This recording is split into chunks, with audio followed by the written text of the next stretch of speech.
Stéphane Masso, observateur averti de la chose footballistique au Cameroun. Après 6 journées de championnat, nos équipes de la région ne se portent pas bien. Après 6 journées, moi je ne dirais pas comme vous que nos équipes de littoral ne se portent pas bien. C'est en fonction de la feuille de route qu'on donne à chaque équipe en début de championnat. Vous essayez de voir, Dynamo, je crois, déjà 10 ou 11 points.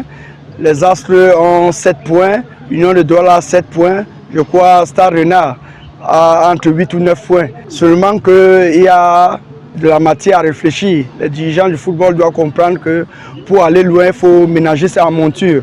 Donc pour cela, donner les ingrédients aux joueurs et aux entraîneurs pour que tout se passe pour le mieux. Si on prenait cas par cas, vous qui êtes basé à Douala, on revient un peu sur le cas des Astres de Douala. Un effectif assez fourni, jusqu'à là le résultat tarde à démarrer. Pour les Astres que je côtoie presque tous les jours, et l'entraîneur, le grand tacticien Zabotosé, c'est un ami à moi. Astres, c'est une équipe presque en reconstruction totale. Parce que vous allez vous rendre compte que les joueurs sortent d'horizons divers, 2e, 3e, 4e division. L'entraîneur a du pain sur la planche. Donc je pense que c'est à partir de la 6e, 7e, 8e et 9e journée que je crois les choses vont commencer à dérouler. Donc, actuellement, les jeunes ont du mal à se mettre en place. Mais déjà, le jeu mis en place par l'entraîneur commence à apporter ses fruits. Ils sortent de 2 matchs au nord où sur le plan comptable, ils ont 1 point. Mais le nul qu'ils ont fait au 2e match contre Coton, mentalement, ça augure des lendemains meilleurs pour les Astres de Douala. Dynamo de Douala? Ah, là, c'est l'équipe de mon cœur. Ça, c'est le village, comme on dit trivialement. C'est Dynamo au haut du tableau. C'est vrai que Dynamo possède généralement pas un football direct, mais comme on dit souvent, l'essentiel, c'est le résultat. On sort d'un match contre Yossa où nous avons été copieusement dominés, mais au sortir du match, nous avons gagné le match par 1-0. Ça dénote du fait qu'on a un mental, on a des gens solides, on a des joueurs qui sont bien dans la tête et c'est bon pour la suite. L'Union sportive de Douala? Ouais, l'Union de Douala est entre guillemets en pleine crise.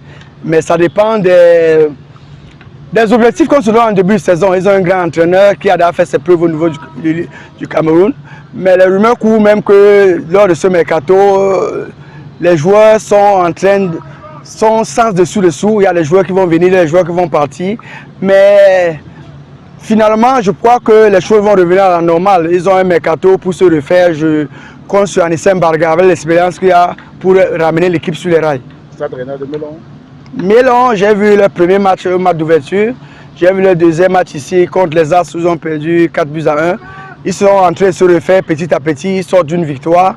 Et avec le coach qui a changé, je crois, avec Amgué, qui a pris les rênes de l'équipe. Depuis qu'il a pris les rênes de l'équipe, les choses sont redressées un peu.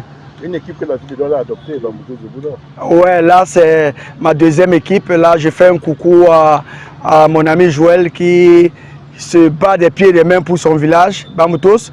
Ils ont 7 points. Ils ont du mal à marquer des buts.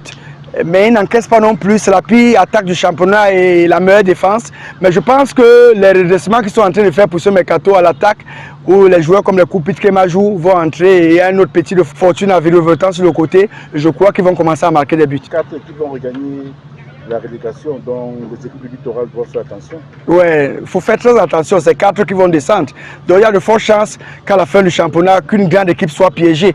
Donc vivement qu'à partir de maintenant, que tout le monde commence à engager les points, les équipes du littoral en particulier, parce que nous sommes la région littorale, pour qu'on se retrouve en fin de saison devant certaines surprises. Je ne saurais clore cette interview sans souhaiter mes meilleurs vœux. Bonne année à des gens qui me sont chers.